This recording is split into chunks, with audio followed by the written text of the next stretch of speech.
Digital success in less than 3 minutes.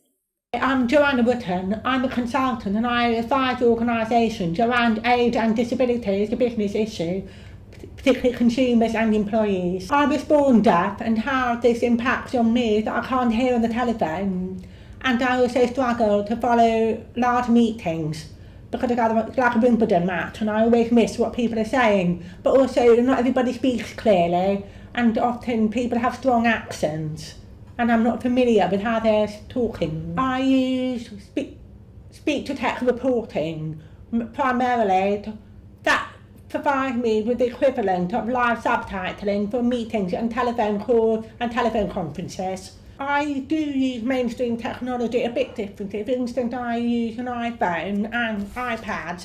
The reason I use them, for example, if I'm at a meeting, I have Skype on this, then I have a speech-to-text reporter listening remotely.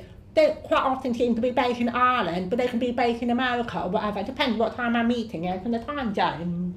And then they will be listening via Skype on here. And then what I do is I read the subtitles on my iPad. And it works really well. I sometimes think of this as a talking stick. And it's actually quite useful for disciplining meetings sometimes.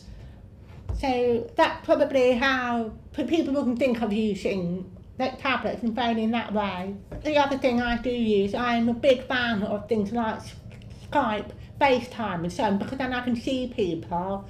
So any meetings that enable people's faces to be seen as well as heard, it's fantastic for me. People ask about what superpowers. I think often if you do find something to be more difficult than other people, you tend to make up for it in other ways. You may be more tenacious, more determined, more creative, because you can think of different ways of doing things. And also because I'm used to thinking about, well, how can I do things differently? I may come up with other ideas and solutions.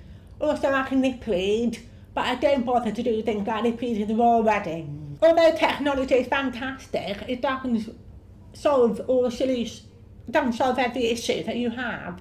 For instance, I can't overhear gossip, I can't overhear office politics. Quite often people are going to be working near you and talking about the latest changing in team, changing in management or changing in focus, and I don't hear that. So I struggle to see how technology can fully answer that. The advice I would give to organisations to give it a shot, because quite often you're probably going to be able to see the problem and you won't be aware of the solutions and you won't be aware that things could be done differently. And you won't realise, in fact, it's easier than you think to employ somebody with a disability. This video was produced for Business Disability Forum in collaboration with BBC and Microlink, with thanks to Anya Otto from ATOS, Joanna Wootten Age, Disability and Inclusion Expert, Nicola James from Lexic, Paul Beppy from BBC, Paul Smythe from Barclays, Ross Hovey from Lloyds Banking Group,